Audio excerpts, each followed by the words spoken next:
So starting off, let's go to... So I think something very important for us to recognize is working with an engineer mixer that uses the studio as an instrument. Yes. That's a player in the song is key. No doubt. Yeah. I mean, what Ian's providing right now in the mix is that.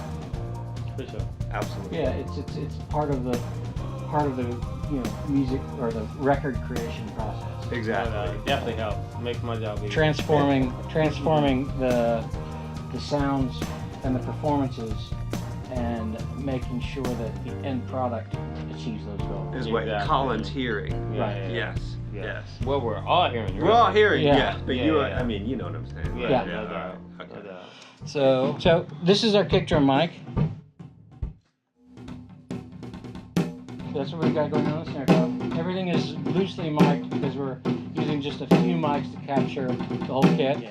And that's, So this is no, this is without compression. this is without anything, right? So that's the kick drum. That's the snare drum. There's the room mics. Your room, right? We started playing with some compression. Kick drum. Right. So the same snare. And that's just very dry. Well, coming through the board. That's just, there's no EQ, there's no compression. Yeah. And I started by doing some compression across all four of those channels. Right.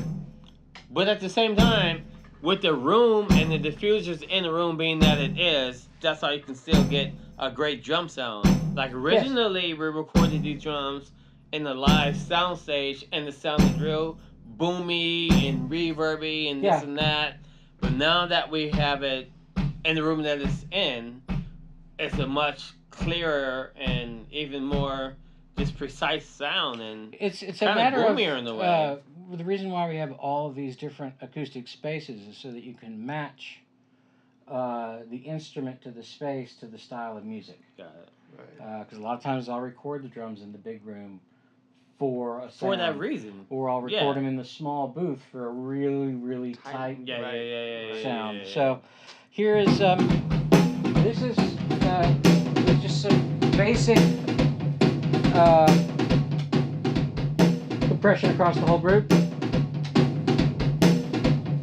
Sort of a little bit of glue. Yeah.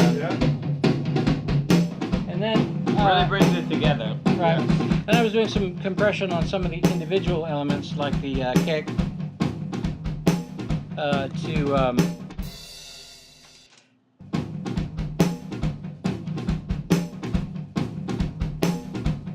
everything. Yeah, these are EQs. So here's the kick drum with the inserted compressor. You can see it right there. Yeah. That's without the kick drum, the compressor. Yeah. So You can feel I'm it. using the compressor to give it a tighter punch. Yes. So it's sort of, there's a little bit more on the attack, Yeah. and then it sort of shadows the ring just a tiny bit. Right. So we have, And that's what we're looking for. yeah, Know that. but you still have it there. So Right. that's without it. That's with it. So snare drum without the compressor, with the compressor. Yeah. Really boosts it up. And I'm using the compressor primarily to bring out Gives you the that pop, smack though. Yeah, that pop. Exactly. the pop and the ring. Right. Of the Yeah. snare drum. Right. Yeah. Because this is sort of a really big, really more of a percussion section sound than a drum kit sound. Right. No doubt. Right. So the snare drum No is doubt. playing as much of a role as a tom as it is a snare drum. Exactly. Absolutely. Yeah. So on the two overheads or side mics, this is them by themselves. And these are just the overhead mics, right? Yeah, well they're not. Mic. Yeah, they're really not overheads because they're not on top of the drum kit. Oh, okay. They're to the side. Oh, okay. Right. Okay, let's turn this up. That's without it. This is That's without the compression. The overall Right. compression. Wow. That's with it. That just brings it out more. Yeah. Yeah. And Yeah. then I have, I don't have any individual compression on those guys, do I? No. So the other outboard gear I have on these fellows is an outboard EQ. Wow. Big. So what I'm doing Massive, using this massive. EQ for is to kind of scoop out where the snare drum was and fill in the toms. Right. So that when I add the snare drum, It's got all the frequencies. it's got everything yeah. it needs, Yeah. but with a little bit less overlapping problems. So if I take the EQ out, Right. the snare Right. drum gets louder, but it's like No, but it's like slamming in It a way, almost like muddies it. yeah, you don't have as yeah, much separation. right. Right. Exactly. Now it almost sounds like you could get away with. It sounds like separate mics, but Yeah. better. Right. And the kick. Yeah. You feel it bump. Yeah, you Right. feel it. So Bump. that Instead is of having the kick off. push. It gives that punch. Yeah. It makes Basically, that what because it's the doing bass is it's- the bass is doing the same pattern as the kick drum. You just get that punch. Since the kind of bass that you're playing and the tonality, the place for the kick drum, sonically, to go with that bass is actually really low. So Yeah. a fundamental No doubt. around 40 instead of 60 Right. Right. for this kind of stuff. If you were playing like a P bass and you're playing primarily first position stuff, Mm-hmm. the kick drum would sound different to accommodate that bass sound. No doubt. You'd have probably a lot more punch at 100 hertz Right. and Right. less of the really big bottom.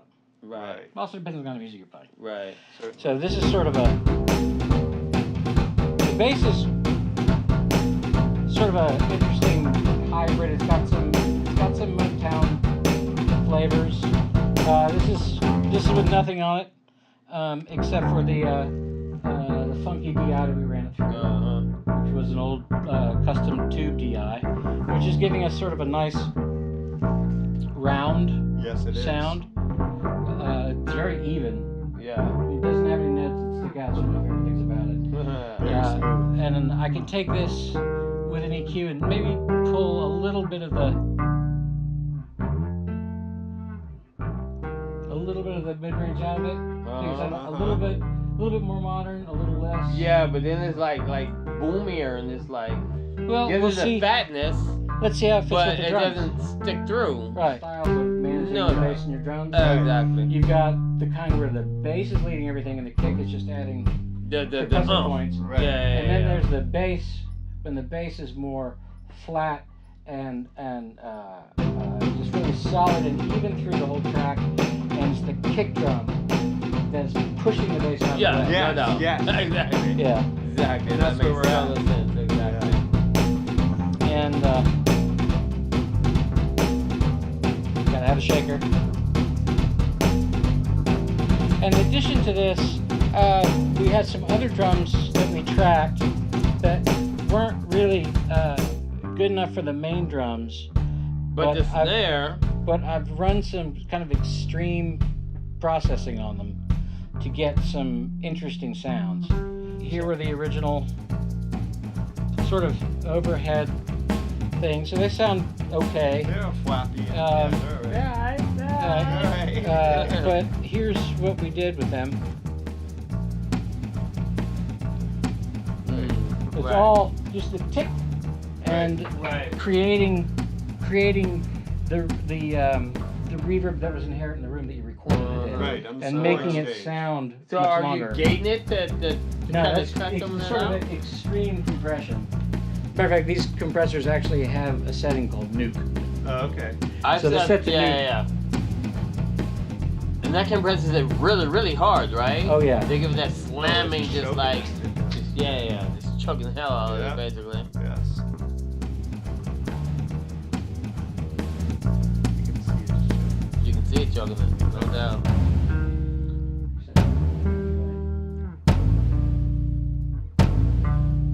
That's what's up. The same thing I can do, change the attack and release to get different sort of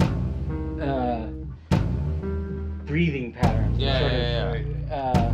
Sometimes literally give life to the sound of the drums. Absolutely. No doubt. Yeah. So, and these are the pumping drums. And there's no kick mic in there, so everything's Right. compressed so much. Right. It's giving me this impression. And then I've got these EQs are on. So this is without the EQs.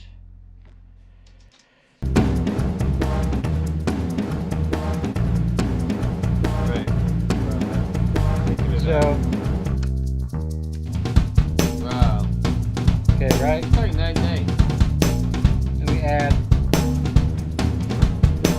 Oh yeah. There it is. There it is. And it's almost better that it's two different performances because it actually adds even more thickness. Yes, Yeah. it does. Otherwise, it would kind of phase itself out, wouldn't it? A little bit, not too much, because something's being processed on such a ridiculous level. Oh right. But it is a way of adding this sort of drum section-like sound. Yes. No doubt. Yes. So, All right. Well, should we get back to work?